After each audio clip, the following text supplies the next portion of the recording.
سال کا ایک ایسا مہینہ آتا ہے کہ جب شادیوں کی تاریخیں ملتوی ہو جاتی ہیں، جب کاروبار کا آغاز اس مہینے میں نہیں کیا جاتا، ہر اچھا کام ملتوی کر دیا جاتا ہے اور گھروں میں صرف ایک ہی جملہ سنائی دیتا ہے کہ سفر کا مہینہ ہے، کچھ بھی مت کرو۔ گویا ایسے معلوم ہوتا ہے کہ سفر کوئی مہینہ نہیں بلکہ ایک بد دعا ہے اور جس سے سب ڈرتے ہیں۔ لیکن سوال یہ ہے کہ کیا واقعی اللہ تبارک و تعالی نے کسی مہینے کو منحوس بنایا ہے؟ ہم تو اس مہینے میں یہی سنتے ہیں کہ سفر میں شادی مت کرو، رشتہ ٹوٹ جائے گا، سفر میں سفر مت کرو، حادثہ ہو جائے گا، سفر میں بچے پیدا نہ ہوں کیونکہ وہ منحوس ہوتے ہیں۔ دیکھیں، یہ صرف پاکستان اور ہندوستان کے گھروں میں آج بھی اس مہینے کے نام پر صرف خوف پھیلایا جاتا ہے، اور سب سے خطرناک بات پتہ ہے کیا ہے؟ وہ یہ کہ ہم اس سب کو پھر مان بھی لیتے ہیں، جبکہ نبی کریم صلی اللہ علیہ وآلہ وسلم نے ارشاد فرمایا لا سفرہ،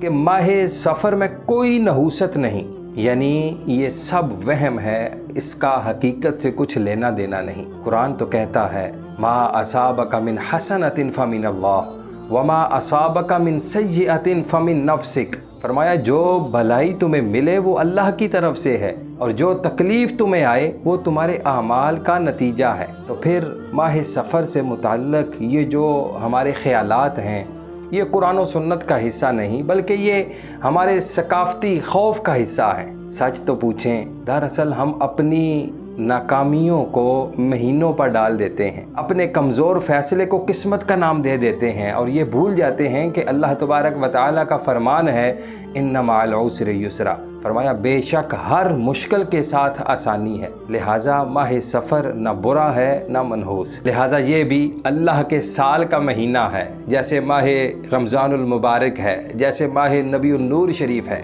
ہر دن، ہر مہینہ اور ہر لمحہ اللہ تبارک و تعالیٰ کا بنایا ہوا ہے، اور پاک پروردگار نے بغیر حکمت کے کسی چیز کو تخلیق نہیں فرمایا۔